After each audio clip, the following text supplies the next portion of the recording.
शिरोमणी जगद्गुरु तुकोबाराय म्हणतात, सारं जग फिरून अर्थ नाही ना मायबापासारखं तीर्थ नाही, मात्र आमच्या दगड ढोंड्याशिवाय भागत नाही। त्याला संत काय करतील? कुठल्याही देवानं दगडाच्या पूजेचं समर्थन केलेलं नाही आहे।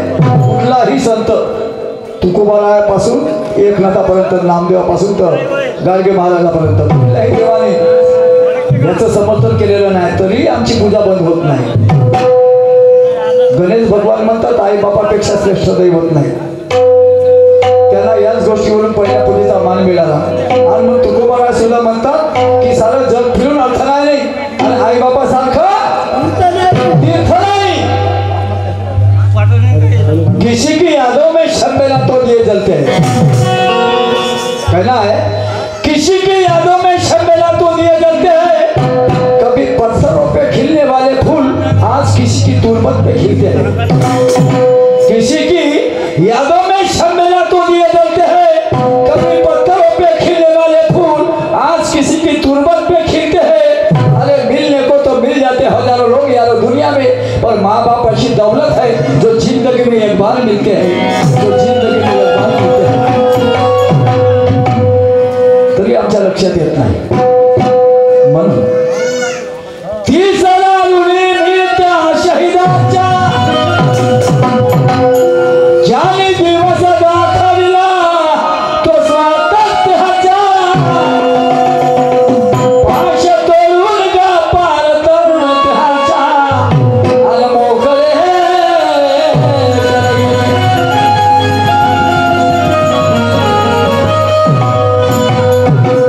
आमच्यासाठी जे फासावर चढले भगतसिंग राजगुरू ते सुख देह वळले, आला झलकारी देवीचे रक्त सांडले तिथे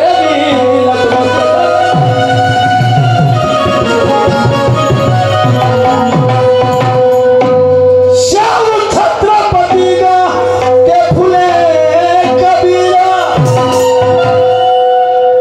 थोर समाज सुधारक याच्या धरतीवर, पर जातीवादाला बाप छळले फार, तरी त्यांच्याच जगहार।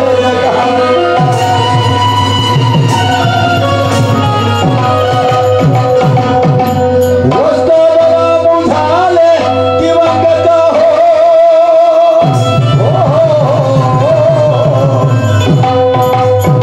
वस्त्रराम झाले दिवंगत, अरे होता माझ्या शिरावर हात, शाहीर पुरुषोत्तम गातो सभेत, अरे मेरा तिरंग्याचा माझ्या नाना माझ्या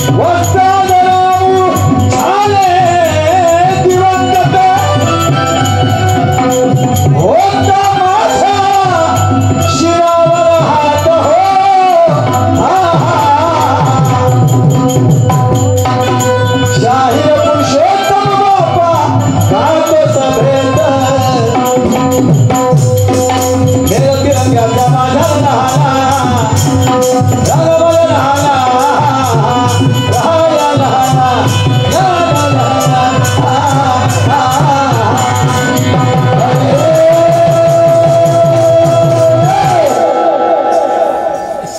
प्रत्येक शुभ कार्याच्या प्रारंभी आपण आपल्या आराध्याला वंदन करत असतो। ही भारतीय परंपरा। शायरीच्या माध्यमातून गण सादर केला जातो, पण लक्षात ठेवा गण मध्ये गणपती होत नाही, चुकीची कल्पना आहे। पुराव्याविषयी बोलतो, पुराव्याविना बोलणार नाही। मराठी वाङ्मयाच्या मध्ये शब्दकोश, मराठी वाङ्मयाचा शब्दकोश 126 पान नंबर पहा।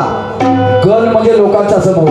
तुम्ही जिवंत गण आहात माझे, तुम्ही माझ्यासाठी जिवंत गण आहात। माझं काही जरी झालं तर तुम्हीच मला पाणी पाजा, हे वास्तविकता आहे आणि वास्तविकता कधी नाकारता येत नाही।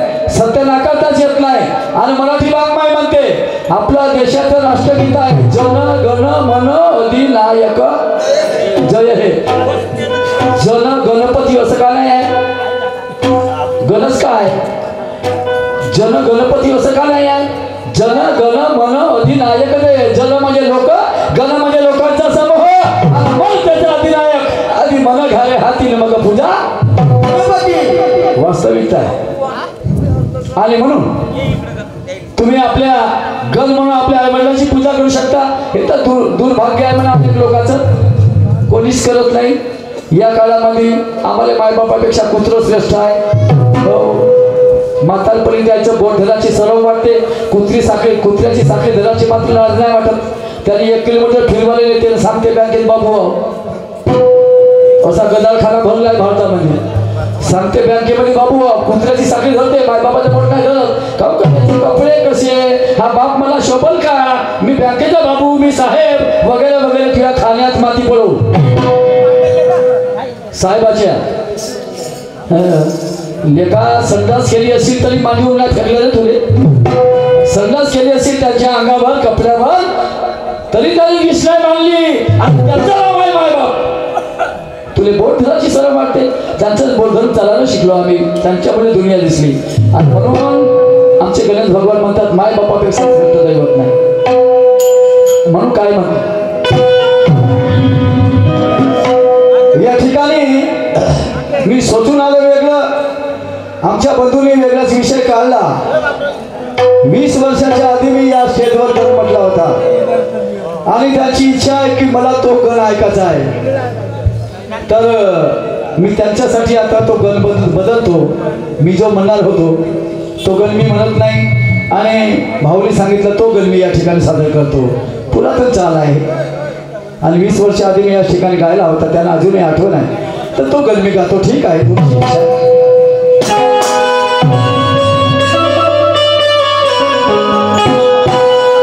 असं नाही भाऊ. मी याच्या आधी देवी बरोशाला गेलो होतो. देवी बरोसा रामाकुलाजवळ तिथे गेलो होतो. माझ्या मुलाला कार्यक्रम होता काय म्हणते रावसाहेब ज्ञानेश्वर यांच्या बरोबर. तर तिथे त्यांचा पहिला राऊंड झाला आधीच्या शाहीचा. तर आधीचा जो शाहीर असतो तो बैठकीगण म्हणतो. पण दुसऱ्या फेऱ्याचा शाहीर कधी बैठकीगण म्हणत नाही. परंतु त्या गावच्या लोकांनी सांगितलं की म्हणे शाहीर नाही, तुमच्या मुलाला हाच गण इथे म्हणायला लावा. अरे माझा दुसरा गण नाही ते काही नाही म्हणे. आम्हाला तो गण पाहिजे म्हणजे पाहिजे. म्हणून माझ्या पोराला पुन्हा मी बैठकीगण तोच म्हणायला लावला. हा आता जर तुम्ही म्हटलं ना हा गण. आता याच मागच्या वर्षीची गोष्ट आहे. चला असो कोणाकोणाची आवड असते. तेरे इश्क में पागल हो गया दीवाना तेरा रे. अरे होते होते हो गया तेरा रे. तेरे इश्क में पागल हो गया दीवाना तेरा रे. होते होते हो गया दीवाना तेरा रे. मारिया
आपल्या हृदयाचे ठोके चालतात, ही आपल्या एक शक्ती आहे आणि त्या शक्तीचं नाव आहे निसर्ग शक्ती. वैज्ञानिक भाषेमध्ये त्या शक्तीला ईश्वर परमेश्वर म्हणतात. नावं अनेक असले वस्तुस्थिती एक आहे.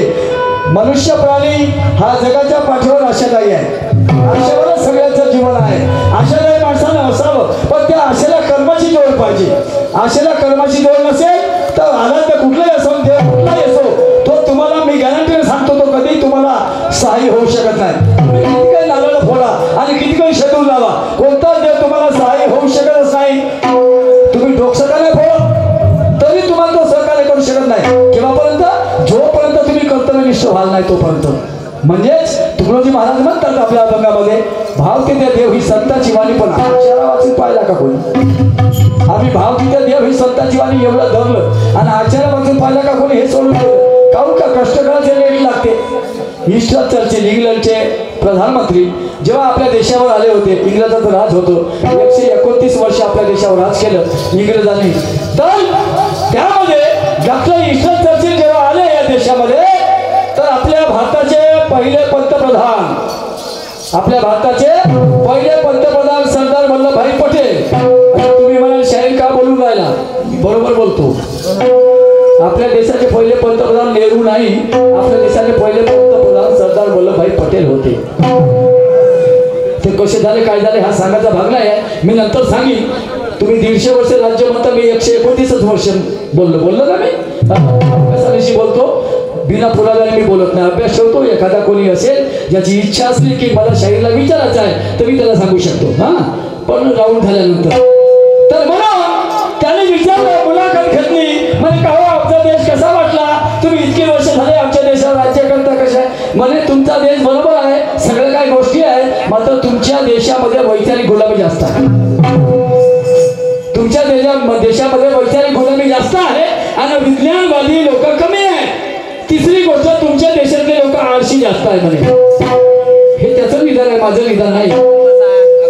प्राचीन भारताचा इतिहास त्यामध्ये तुम्हाला मिळतं, महामती शुकाने लिहिलेला आहे आणि हे त्याचे शब्द आहे. आणि म्हणून देगहारी पलगावरी कुठलाही देव सहाय्य होऊ शकत नाही. इंग्रजीमध्ये म्हण आहे, हू हेल्प वोंट हेल्प. जो स्वतःला मदत करतो, गॉड हेल्प देमसेल्फ. देवही त्याला मदत करतो, अन्यथा नाही. तुम्ही किती कोणी देवाच्या पायापोटी पाया लागणार, डोकसं फोडा आणि शेतीमध्ये काय पेरूच नका. पाऊस काय उगवते? गवत उगवून गवत. जिथं काही पेरत नाही तिथं गवत आपोआप उगवते, नाही का? त्याला श्वेतच खाल म्हणतात आणि गवत आपण खाऊ काय नाही. म्हणून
पूजा करणारे मी असं म्हणत नाही, पूजा कुठल्याही आराध्याची करा, कोणत्याही देवाची करा, माझं काही म्हणणं नाही. कारण तुम्हाला धर्म स्वातंत्र्य, विचार स्वातंत्र्य, मत स्वातंत्र्य, भाषा स्वातंत्र्य, व्यक्ती स्वातंत्र्य, सगळे पाचही प्रकारची स्वातंत्र्य संविधानाने तुम्हाला बहाल केली आहे.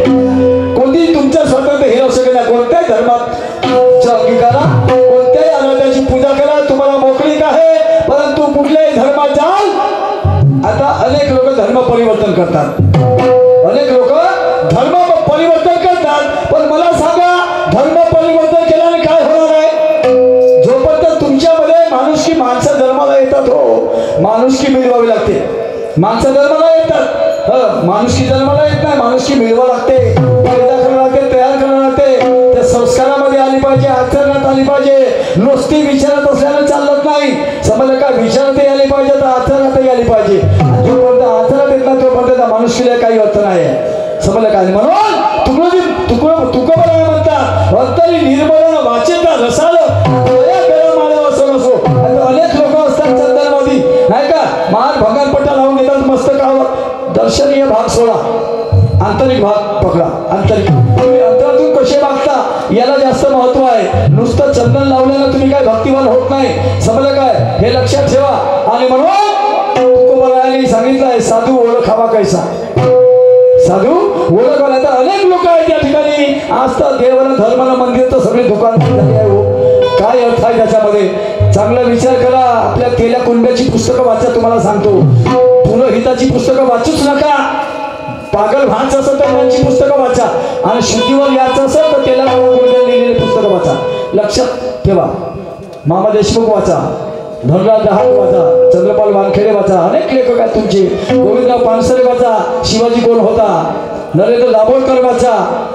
याच्यातून तुमची सुधारणा होऊ शकते. खरा या देशाचा इतिहास तुम्हाला माहिती होऊ शकते. हे नाही सांगू शकत तुम्हाला. हे दडवून ठेवणारे लोक आहेत. ऐका काय म्हणतो.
गुरुप्रसादजीच्या शागीर यांच्याशी सामना आणि दुय्यमचा रीतिरिवाज आहे की प्रतिस्पर्धी शाहिरांकडे एका प्रश्नाची मांडणी करावी लागते आणि येणाऱ्या शाहिराला त्याचं समाधान करावं लागतं. तर त्या हिशोबातून मी एक प्रश्नाची मांडणी करत आहे. तर प्रश्न असा आहे का गणेशाच्या काळामध्ये गणेशाने असुर दानव राक्षस समाज विघातक शक्तीला पराभूत केलं, अनेकांचा वध केला, कुणाला परास्त केलं, अनेक लढाया लढले गणेश भगवान. पण त्यांच्या जीवनामध्ये अशी एक लढाई आली की बहुजनातला एक व्यक्ती त्यांच्या समोर उभा झाला, दष्टपुष्ट होता शरीराने, सर्व बाबीने परिपूर्ण होता. तो गणेशाकडे चालून आला. जसा एक पहिलवान दुसऱ्या पहिलवानावर चालून जातो त्याप्रमाणे तो चालून आला आणि गणेश भगवंताला म्हणतो, ए गणेश, तेरे बारे में मैंने खूब सुना, तूने इसको मारा तो उसको मारा, इसको बचाया उसको बचाया, मेरी इच्छा है बोले तेरे से लड़ने की. गणेश भगवान म्हणतात, तुझी इच्छा आहे माझ्याशी लढण्याची? म्हणते हो. चल बोल, लढता काय माझ्याशी? गणेश भगवान म्हणते, मी लढायला काही हरकत नाही, पण तुला काही पाप केलं का? हे म्हणते, मला माहिती नाही पाप ना पाप, मी काही समजत नाही त्या गोष्टी.